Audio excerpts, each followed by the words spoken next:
This was a UAN site. We were looking for expanded capacity of storing plant nutrition product.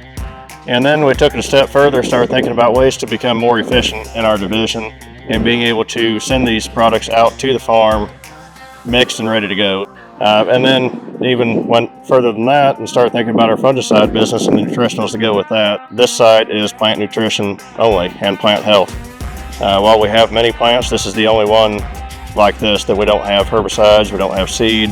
We've got 8 nutritional tanks that are inside the building, 8 big nutritional tanks outside, and then we've got an ATS and a UAN tank outside, and then we have 4 chemical tanks in the building.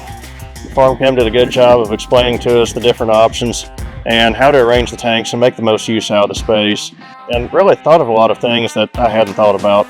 I didn't know what a yardney filter was when we started this project, but Jim Self set us up with tanks that I told him that we're going to have black label zinc in them. He made sure that there were yardney filters.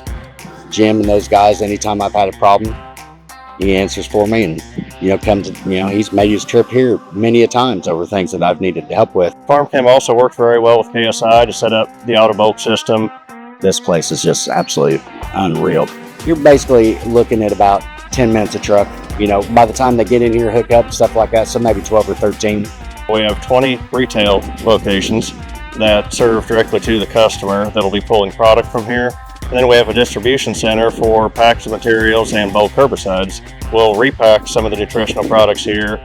You have your valve in that hanger, and you never have to touch it once it's open. And once you set up the program, all I have to do in between totes is just hit the resume button. That's all it is to it. It takes a couple minutes normally to fill a tote.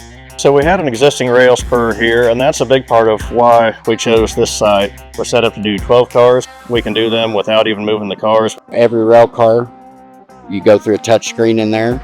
It opens all the valves all the way to the tanks. The only valves you're opening by hand is actually the ones out on the rail, because you have to do that. From there to my 24/7 bay is fully automated, and then here's fully automated. This thing's all about efficiency. Getting K into the plant as efficiently as possible is partly to do with this facility, partly to do with the science behind the product. I think this was going to be a turning point for a lot of people in the industry. We're leading it, and everybody's going to follow this. I really believe they are.